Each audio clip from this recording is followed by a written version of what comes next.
Yes, just one quick caveat. Some of the early invites mentioned that I am a Red Hat employee, and that's true. I do work for Red Hat, but today I'm taking personal time off, and any opinions or anything you hear in this presentation are from me and are not endorsed by Red Hat. So if I say something outrageous, well, just pound on me for that. Don't pound on Red Hat. Fair enough? Okay. Anyway, right after my first book, Bullseye Breach, came out, I was sitting inside a Barnes & Noble store in downtown Minneapolis, and I was trying to convince the guy behind the sales counter to stock my book, because that's what you do when you're an author. You try to get people to help you sell your books. Anyway, we went back and forth. He told me people need to escape, and the last thing anybody wants in their leisure time is to read how cyber attacks unfold. I couldn't get him to change his mind no matter what I said, and I said plenty that day. Well, this lady in a pink sweater was listening to us, and she walked over and interrupted me, and she said, here's what she said. She said, "It's a shame all these companies are just sitting ducks for attackers, and there's nothing anyone can do about it." Let's just say I expressed a different opinion forcefully. Everyone in the whole shopping in the store, they all just stopped and turned around and stared at me while I waved my arms around and ranted and raved for a long time. I didn't care. When our leaders talk about how we're sitting ducks, they do everyone a disservice. We don't need to be sitting ducks. There's plenty we can do, and it doesn't need to cost a fortune. But we have to educate our leaders first, and that's why we're here this morning. We have to lead our leaders. So here's the challenge we're up against when we're educating our leaders. They're all busy, and they don't want to spend time on this stuff. Now, Mahir mentioned about the leader who told me, "Greg, just tell me what I need to know in 25 words or less," and that just made me mad. He actually, that's a quote, and I really wanted to say, "Go ahead, just jump off your cliff, learn what you need to learn on the way down." But I held my tongue for once in my life, because it's not productive to do that stuff. You know, the audience today are students and tech professionals. We spend every day learning how things work and making them work better. But none of the really cool stuff we do is worth a pile of dirt until we find a way to tell other people it's important and persuade them to listen. We're up against a public that thinks what we do is boring, complicated, and mostly irrelevant. We have to fix that. And here's why. Just take a look at some of these numbers. CSO Online says cybercrime will cost $6 trillion every year by 2021. 6 trillion, that's trillion with a T. And that 2017 Accenture survey says cybercrime in the US costs every organization $21 million on average. Think about that. Those numbers are staggering. Who says crime doesn't pay? But the general public still thinks cybercrime is something new and mostly not relevant to day-to-day life. Well, the general public is wrong. I mean, yeah, we have the internet, we have lots of high-tech stuff, but crooks are still the same crooks. It's a new century, but the same snake oil, and we need to teach the public to care. Well, that's great. What happens when the right people don't care? One huge challenge putting on presentations like this is picking out a few examples of the zillions out there. Sorry for the cough. Here's just a few examples of many that I could have chosen. First up is the city of Atlanta. Back in March, the city of Atlanta suffered a ransomware attack, and so far they spent $2.6 million to clean up from it. This is a picture of the Atlanta City Hall I just grabbed from Google Maps. Well, that attack was in March. Now it's July. We still don't know details about what happened. What went wrong? What changes did they make as a result of what went wrong? Why were there apparently no good backups to any of these key systems that went dark? If anybody in the audience is from Atlanta, your city is spending your taxpayer money on this stuff. You're writing checks to pay for all this. They owe you an explanation with meat. Kick your city politicians in the rear end for me until they give you one.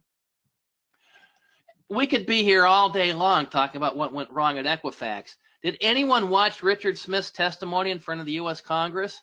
I did. And I give him credit for not hiding. But think about this. Equifax is one of the three credit reporting agencies. It manipulates our data every day for a living. That's its whole business model. It's a multi-billion-dollar corporation, and one person was in charge of inventory, and he missed the public-facing web server running Apache Struts, and apparently so did some automation, and the rest is history. Somebody penetrated that Struts server. They stole private data on about half of the U.S. population, and the Equifax response was worse than pathetic. And now that it's not in the news anymore, how many in the public even remember it? Uber's a good one. Somebody stole a bunch of data from Uber in 2016, but Uber didn't report it until late 2017, and then we found out they paid the thieves $100,000 to get rid of the data they stole. Joe Sullivan was in charge of security at the time with Uber. He came to Uber from Facebook. Speaking of Facebook, Facebook made its deal with Cambridge Analytica and social engineered a bunch of people into giving up private information, and then Cambridge Analytica sold that data to politicians. I don't need to post links to the stories on this one. It was all over the news. We've all heard about it. Well, big deal. The examples so far are all about credit cards and money. This next one with the U.S. Office of Personnel Management is way more serious. Think of OPM as the United States Government Human Resources Department. I need a few slides to set it up. We don't have time to go deep into this, but I have a couple blog posts about it on my website. First is the Inspector General report from 2014. Long story short, the Inspector General said several systems were so sloppy, they recommended shutting them down. Imagine that, just shutting down these key systems. Two of the problem systems kept information about people who applied for security clearances. That turns out to be a big deal. And guess what? The Chinese hit those systems, plus a bunch of others. If you applied for a United States government security clearance anytime between the year 2000 and 2015, the Chinese probably know about as much about you as the United States federal government. And then they made it worse. The OPM made it worse by sending out click here emails to millions of victims for their 1 year of free credit monitoring. It took fraudsters no more than a couple hours to jump into that act. So imagine this: you apply for a security clearance, you find out all your data belongs to Chinese, and now you start getting phishing attacks from everybody and their cousin trying to steal your credit card numbers and stuff because OPM gave away all your email, all your contact information. That one could have killed people. Well, that's government. Oh, one last piece of OPM irony I forgot to mention. The United States National Institute of Standards literally wrote the book on cybersecurity and keeps it updated. It's a shame nobody in the U.S. government HR office read the book. Anyway, that's government. We all know government never gets it right. Well, it turns out the companies we trust to take care of the internet infrastructure also have problems. I put a few examples here in the slide, and I've heard feedback that they're old and everyone has their act together by now. Well, maybe. We found out the NSA paid $10 million to RSA to weaken its encryption. RSA is you've heard of the RSA encryption algorithms? The NSA paid money to this company to weaken encryption. And then we found out last year somebody stole thousands of Symantec certificates. Symantec was one of the biggest certificate authorities in the world at the time. Somebody stole several thousand of them again, and Google and Mozilla said they were no longer going to honor Symantec certificates unless Symantec stole their certificate operation, which Symantec finally did. These are the companies that we trust to control the internet, and they've screwed up. No security presentation will be complete without at least mentioning the NSA, the United States National Security Information.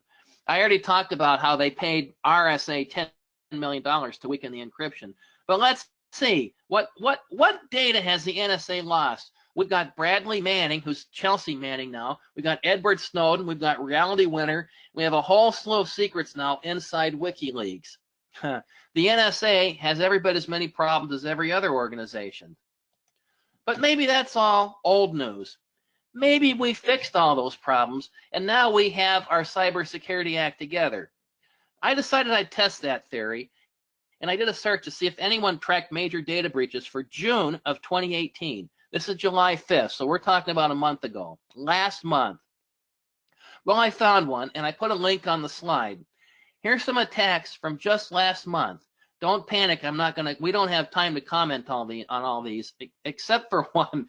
This mattress store in Winnipeg. Apparently, the mattress store owner said his website is low volume and doesn't get a lot of traffic, and so he didn't need to invest a whole lot of money in cybersecurity until he got hit with a ransomware attack that shut his company down.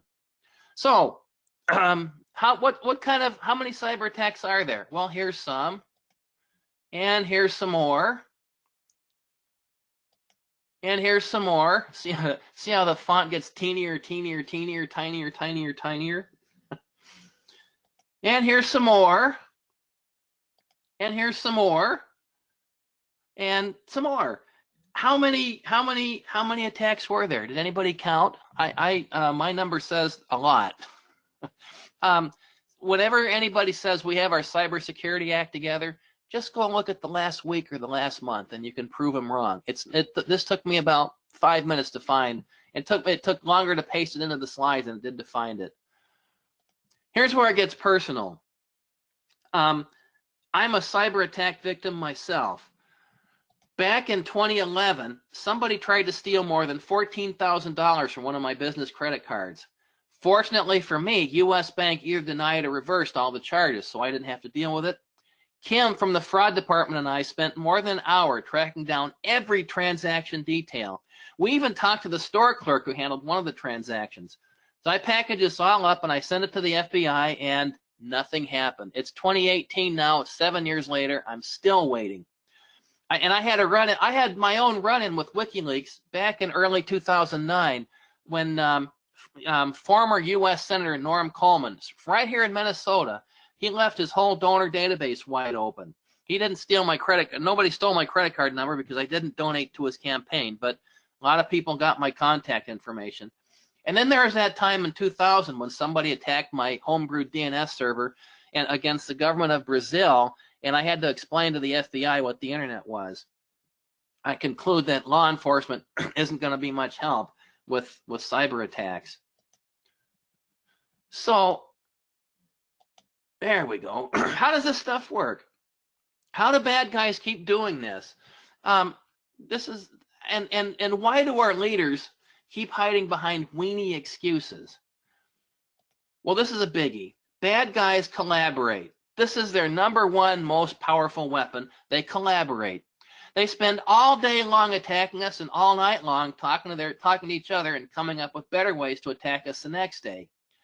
At least in the U.S., we've all read the Krebs on Security posts about how our social security numbers are up for sale in different underground markets. I got to wondering, if I wanted to buy my own social security number from one of these places, how would I do it? So I stumbled across this Deep.dot website. It's a directory of online markets behind a Tor proxy. If I wanted to, I could set up a login at any one of these websites and start buying and selling social security numbers or passwords or credit card numbers or drugs or you name it. Any bad stuff you want to buy or sell, you can find it here. And by the way, if you want to research different tactics to secure websites, look at what these guys do. There's nobody better at securing their websites than crooks, because the crooks don't want good guys inside their websites. They want only bad guys. You know, there's no honor among thieves. If you want to find out about how to secure stuff, look how crooks secure their own stuff. Well, it's time to recap. What are we up against? Bad guys have this huge supply chain and an underground support network. I can call, if I were a bad guy, I can call tech support. I can get venture funding. Anything you can find in the legitimate market, you can find in the bad guy market. The companies we're supposed to trust with internet security, they've all been compromised. At least one major credit reporting agency screwed up bad, and others have sold information about us. Thousands of businesses have been compromised. The United States government is both a perpetrator and a victim.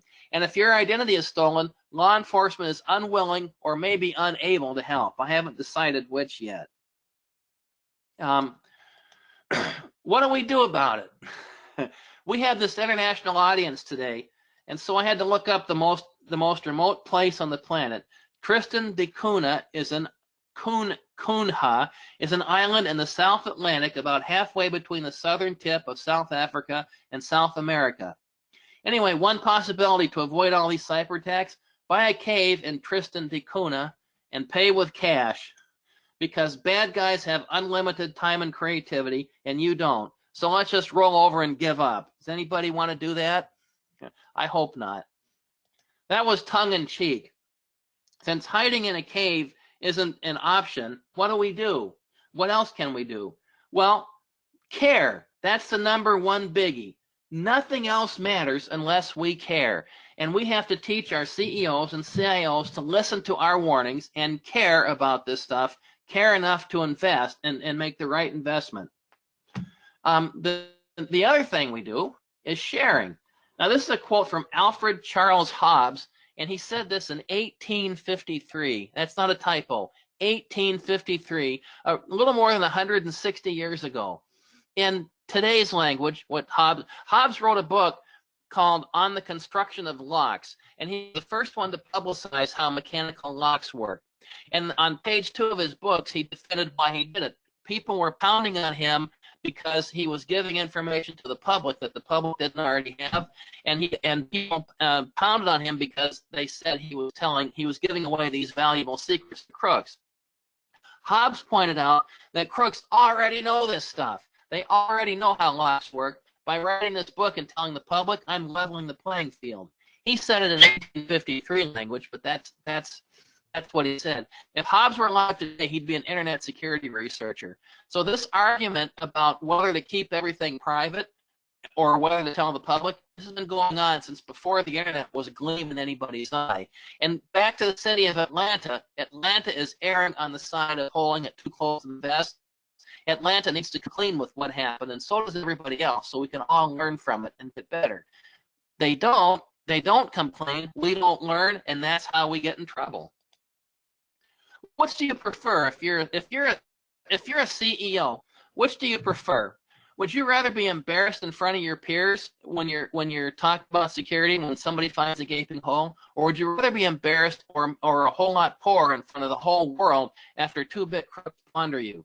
You make the call, as they say in the TV ads. Here's everything our leaders need to know about cybersecurity. This answers the 25-word challenge and leaves a little bit left over. This is it. This is the rhyme. Care and share to be prepared. That's everything they need to know. Repeat that mantra to them. Care and share to be prepared. Everything else flows from that. Everything else. Teach them those 6 words. Teach them those 6 words. Take it to heart, and then you earn the right to do all the other cool stuff that we do on their behalf. Hopefully, you earn some respect and a seat at the decision-making table. Here's a few tips. The first thing, you've all heard this. We teach it and preach it in schools and training all the time. Layers of defense. You have firewalls and antivirus solutions and email filtering and web filtering. Practice least privilege, and systems that travel. Make sure the personal firewalls are turned on. Patching is a biggie, and the #1 biggie is educated and alert end users. People, real live human being people, are the last and best defense against cyber attacks. Now, here's a concept I call a software-defined perimeter. If I hear this a lot from businesses, we can't afford all this security infrastructure. It costs too much money, and nobody cares about what we do, and we're not running a national security operation. Why do we need to invest in all this? So what could I buy for $500? If I wanted to secure an organization, what could I buy for $500? Well, here's what you can buy. Get yourself a piece of hardware with 5 gigabit NIC ports, 2 mega RAM, and a small SSD to boot from. And I can, if you're interested, just contact me later. I have my email address at the end. Contact me later, and I'll get you the supplier in California that sells this box. Build yourself a basic firewall and use Red Hat Fedora or Red Hat Enterprise Linux as your base operating system, and put in an IP table script with the appropriate filtering rules. And so that means you have to learn a little bit about IP tables. If you want to do VPNs, you can add IPsec with LibreSwan, or you could do OpenVPN. Now you can connect your branch sites and road warriors. If you need to do intrusion detection, add Snort. If you want to watch historical trend analysis for who's using how much bandwidth, you could set up MRTG. If you need to do detailed debugging and listening, use tools like IPTraf and TCP dump. If you need a highly available system, you could put all your configurations in a cluster share and have two systems sitting there, one backing up the other. Or you could deploy your firewall as your network boundary appliance as a virtual machine in a Red Hat virtualization or some other virtualized environment. And if that's not enough, just engage the creativity of the open source community for a whole lot more. This is how bad guys do it. Good guys can do the same thing. We can collaborate. We don't need to spend a lot of money, and we can build ourselves beautiful stuff that keeps bad guys away. I'm telling you, we can. I did it for more than 15 years. Patching is a biggie. What's your patching strategy? Just make sure you're doing patches. I was working with a customer 3 years ago, and it was a Windows server, and I went to do some patches. One of the patches didn't work right, and I started digging into details. I probably put 4 or 5 hours into it. I found the problem and fixed it, and the customer was unhappy because they spent all this money on patching. And what she told me was, we bought these systems, we bought this server, we put it in place, it works. Why do we need to keep fixing it? Well, you need to keep fixing it because bad guys out there keep finding ways to pollute it. And the patches don't work right. We need to figure out why the patches don't work right and put them back in. Guess what? I failed in my duty to that customer. I failed because I didn't persuade her that patching was important, no matter how hard I tried. So, and part of why cyber attacks are so prevalent today is we're all failing. We're all failing to convince our managers and our CEOs and our political leaders how important this stuff is. We have to do better. We have to communicate it better. Well, I got off on that in patching strategy. Topology counts. If you're a retailer, for crying in a bucket, if you're a retailer, put your POS system in its own subnet and put a whitelist in front of it over who it can contact and back.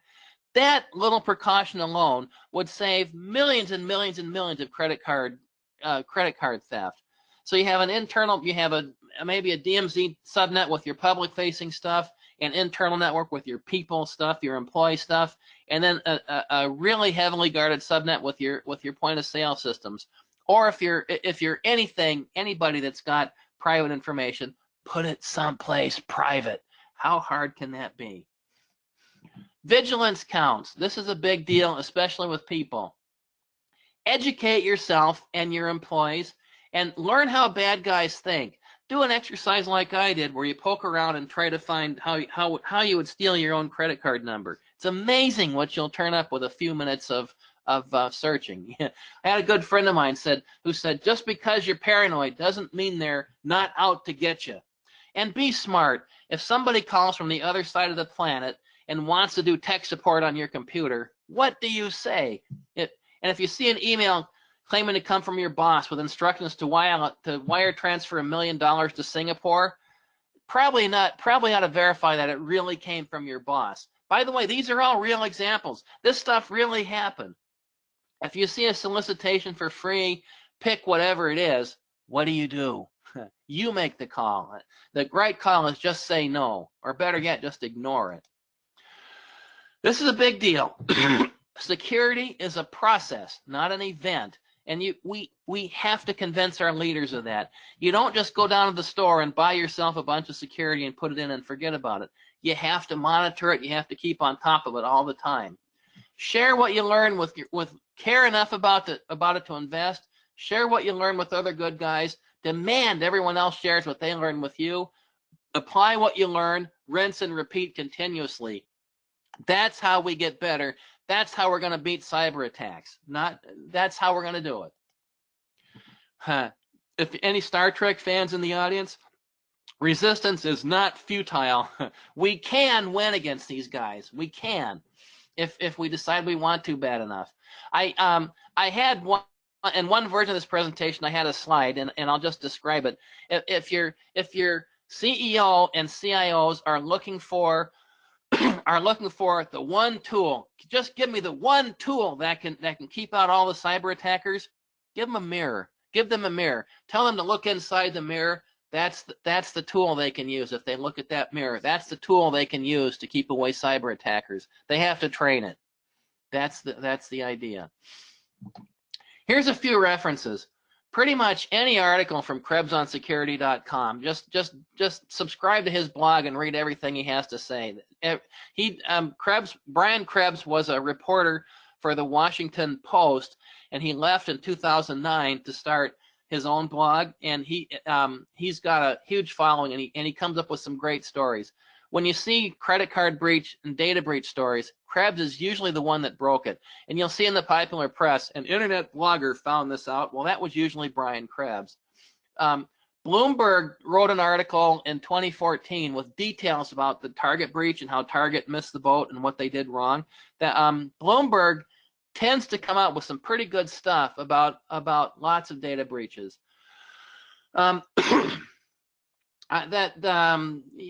Take privacy.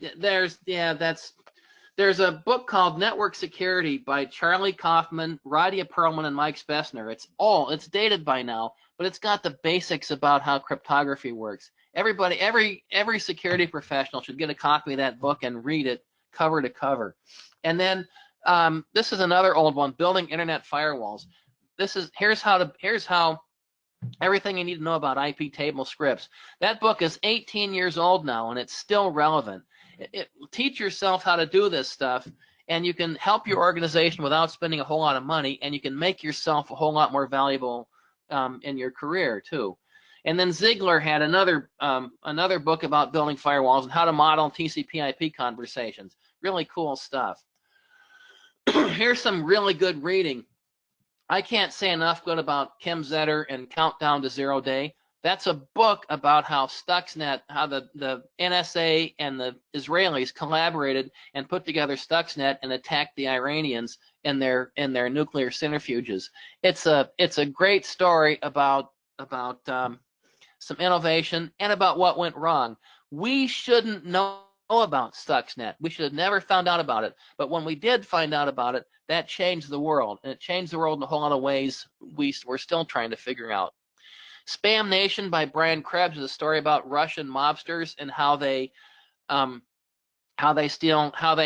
sold illegal pharmaceuticals and how they steal from each other. It's a great story about psychology. These guys hate each other's guts so much. Hacking Exposed, that's another old book, but we're going to get to even older books. But Hacking Exposed is that'll help you learn how bad guys think. Just read that book. It's a good book. And then I can never pronounce I can never pronounce his name. The Takedown. Takedown is the story from Shimomura's point of view about how they caught Kevin Mitnick, the notorious hacker, a cyber attacker in the 1990s. Now, there's different points of view on this story, and Shimomura is way too self-serving in this book. So read a couple others about how they took Mitnick down. A lot of people had to convince the FBI that this was real, and that was 20 years ago. Some things don't change. And then the classic, The Cuckoo's Egg by Cliff Stoll. He found, I think it was a dime discrepancy in one of his university accounting systems, and chased it back to a group in East Germany, that was launching cyber attacks. Here's the thing to remember about it. Con games are alive and well today, and they live on the internet. If you want to buy some dehydrated water, just send me a whole bunch of money, and I'll sell you as much dehydrated water as you want to buy. And then here's my contact information. Greg's got infosupport.com, or I just set this domain name up a little while ago, gregscott at dgregscott.com. They both go to the same email server. And then here's how to find me on LinkedIn and how to find me on Twitter. And here's my here's my cell phone number published for the whole world to see. I should maybe update this slide. And with that, we'll start looking at questions. I see there's some, so let's see what we got in the questions pane. Let's see. Oh, John Jackson was compromised. John, thanks for that. Please share some links. Yes, I'll share this PowerPoint with anyone that wants it. And the Cigar, which book name? I'll go back to that slide. Show me. Oh wait, I got a. Which book name? Previous. Countdown to Zero. Here's the books. Countdown to Zero Day by Kim Zetter, published in 2014. Spam Nation by Brian Krebs in 2014. Should I sneak in a plug for my book? I shouldn't. Hacking Exposed, and I think there's updates on this one. The one I bought was a long time ago, and I think there's updates to that one. Takedown, published in 1996, and The Cuckoo's Egg by Cliff Stoll. That's The Cuckoo's Egg is just that's a great book. How can I get the PowerPoint? Just send me. I'll put it. Send me. Well, I'll get it to you. Contact me and I'll send you a copy of this. That's how I'll get it for right now. What else do we have for questions? I think that's it. Point made, a career change, became a security specialist. Sad that it takes unfortunate. Yes, it is. Joshua, you're absolutely right. You're absolutely right. It's sad that it takes an unfortunate event for people to take it seriously. We have to fix that. That's the whole reason why I'm here this morning. We have to fix that. And you know, I like this dialogue. Let's just keep this up. If we spend so much time and so much energy digging deep into this stuff, I can teach you how to build a firewall and how to do a script and all these other things. We have to communicate better. Tell me the network book name. Cigar, oh, Building Internet Firewalls, that book? All right, wait, let's go back another slide. Previous. This one, Network Security by Charlie Kaufman, Radia Perlman, and Mike Spessner. That one, and then we've got, I'll go this up here. We've got Building Internet Firewalls, and I'm sure there's updates to those. These two books, the firewall books, are about doing IP table scripts. What will be the next generation of security that we're looking forward, and any open source tools to find vulnerabilities? Okay, the next generation of security. Look for IoT attacks. Look for attacks against the Internet of Things. These sensors that we're putting all over the internet. Most of those devices have quality shortcomings, and they've already been hit. One of the largest DDoS attacks in the world came from a bunch of compromised IoT devices. If you're part of an organization, you're buying sensors and that sort of thing, your number one question you want to ask is, does this device, what's the provision for updating for this device? If they don't have a good answer to that question about updating, then don't buy it. Buy it from someone else. Well, questions are flying in. Yeah, please tell me, can you share the PowerPoint, books, share. Oh, wait, did I go? Oh, I'm going up. No wonder. Sorry. We're past. All right. If you tell your company how much they need to pay for normal safety, often they think it's too much, unnecessary. That's my experience in Europe. That's my experience in the United States too. And your experience, Laszlo, is common. Every security professional in the world has that same experience. We got to fix that. And the way we fix that is we gather data, we gather facts, and we communicate to our leaders in language that they understand. They don't understand the technical stuff that we do every day, and they never will. We have to communicate the way they want to listen if we want to get a seat at the table. Open source tools to find vulnerabilities.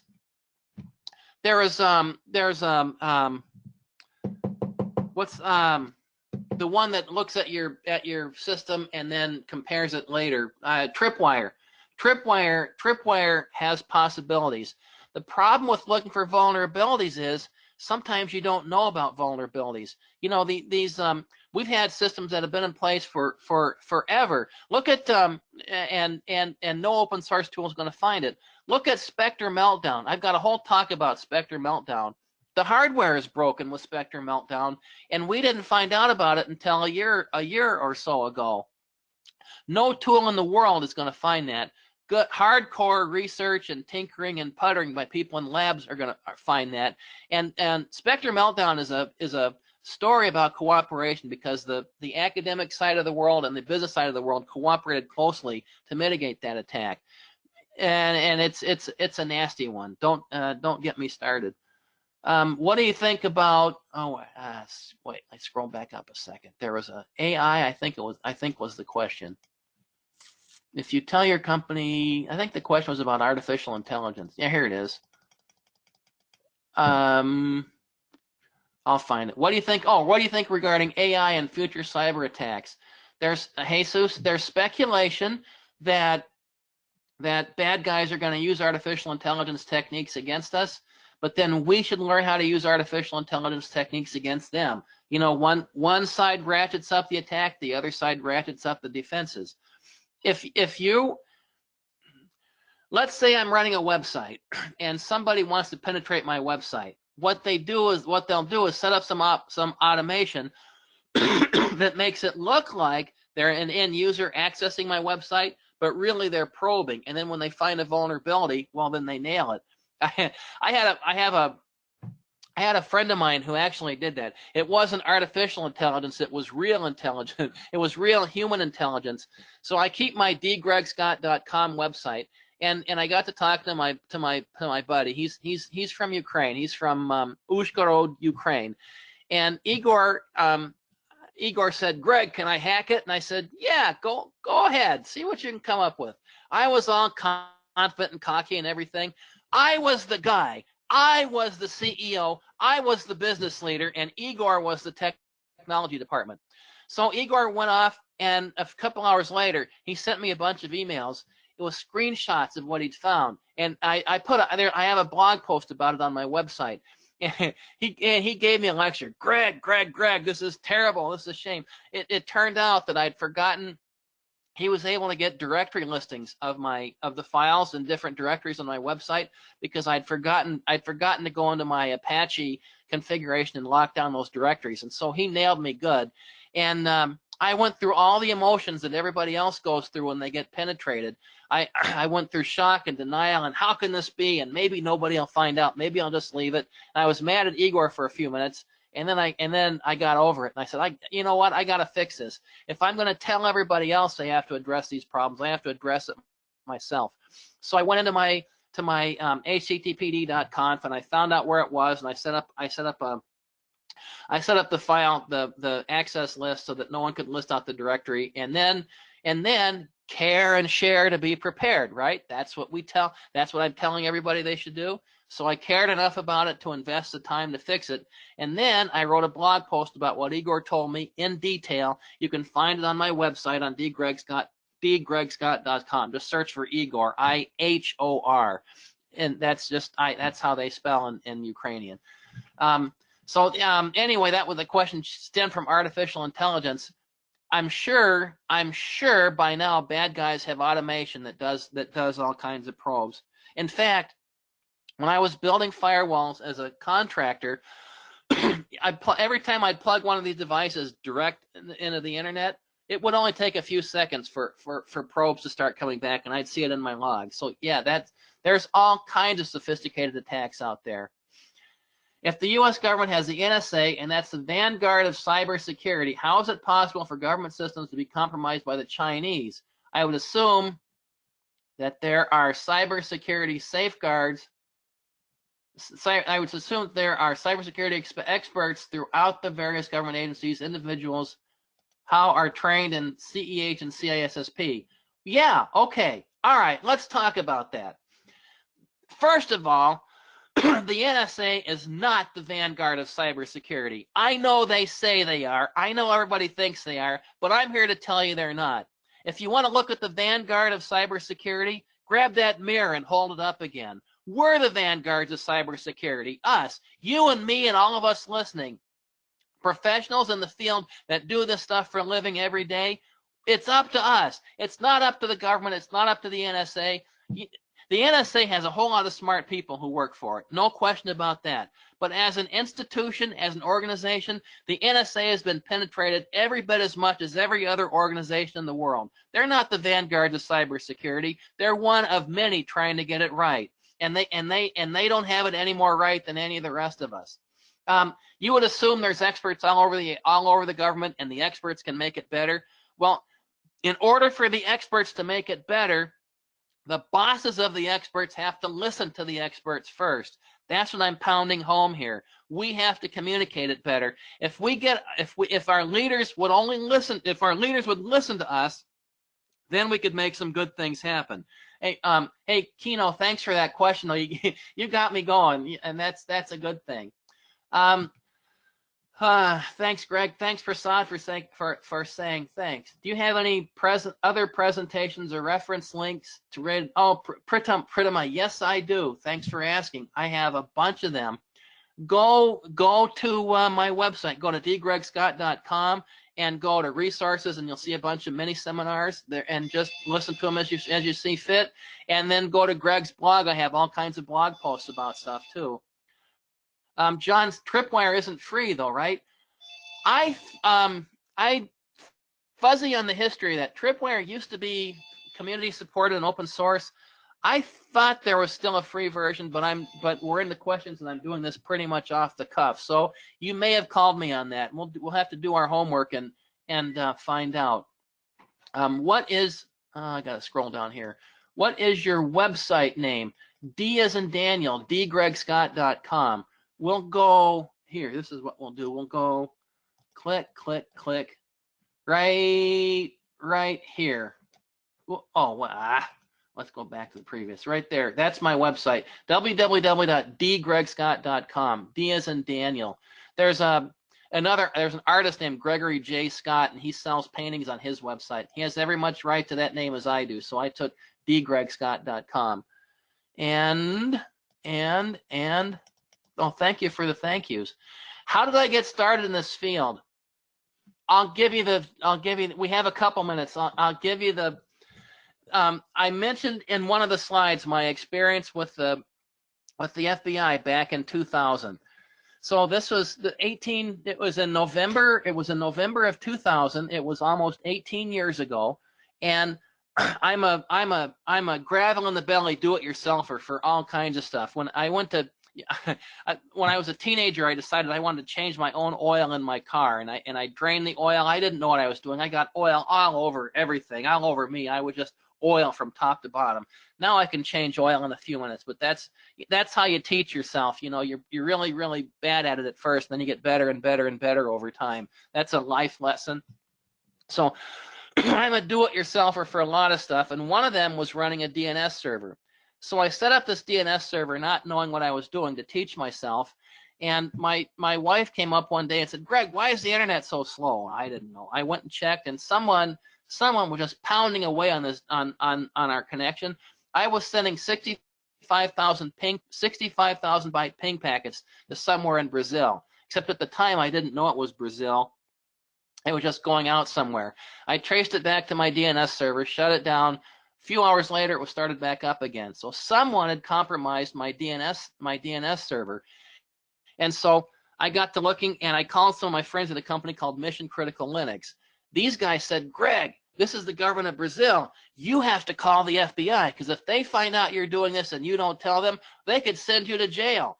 And I don't, so that scared me. So I called the FBI, and I had this really weird conversation with an FBI dispatcher who didn't know what the internet was, and I had to explain it to her. I wrote a blog post about it.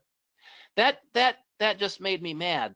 And I called back later that afternoon. They had no record that I'd called. They didn't know who I was, and they blew me off. So I wrote a magazine column about it, Enterprise Linux magazine. 3 months later, the FBI called me and wanted to troubleshoot. I just laughed, like, I'm going to shut down my whole operation, so in case you guys decide to call me back. That got me interested in security. I don't like it when people invade my house, and so that started me down this path, and that's how I got started. What resources did I use? I put some of them in the slide. Some online resources. What resources and what online resources? What I'll tell you is Google is your friend in this case. That's my biggest resource is searching for stuff and tinkering with stuff. That's what we all do. That's how we learn. Your CEOs and CIOs and politicians don't understand what we do at a deep level. That's how we find things out. What do you think? Oh, I already got, and we are up to 8:48, and I think, please name me some that I cannot find on Google. Resources that you can't find on Google. What should I tell you that you can't find on Google? I'm coming pretty much everything I've learned over the years started with Google or with Yahoo or the Microsoft Bing. Pick your search engine. There are no. Everybody's looking for a silver network security bullet. Just do this super secret sauce stuff, and everything will be fine. That silver bullet does not exist. The way you do security is you do lots and lots and lots of small things and do them right, and get your managers on board with you so they invest in the stuff they're supposed to invest in. That's okay. Here's one that you won't find on Google. If you're working for a big organization and the auditors come in and audit your stuff, and the auditors tell you that you need such and such a version of this software package to make things better, well, it turns out if that organization is running Red Hat Enterprise Linux, what happens is Red Hat takes a lot of these patches from newer versions of products and backports those patches into versions of RHEL, Red Hat Enterprise Linux. And so the auditors tell you that you're running an old version, and therefore you're vulnerable, but really you're not. So the trick is look at the change logs and look at the CVEs to see what patches really are in this version of stuff from Red Hat or from whichever your Linux distribution you're using, to find out if the patch really is in or not. You cannot just depend on package version numbers because the vendors who do distributions put in their own patches. That's a thing you won't find on Google. How's that? And it's about network security. And I think I'm getting the hook here. We're running out of time. Yes.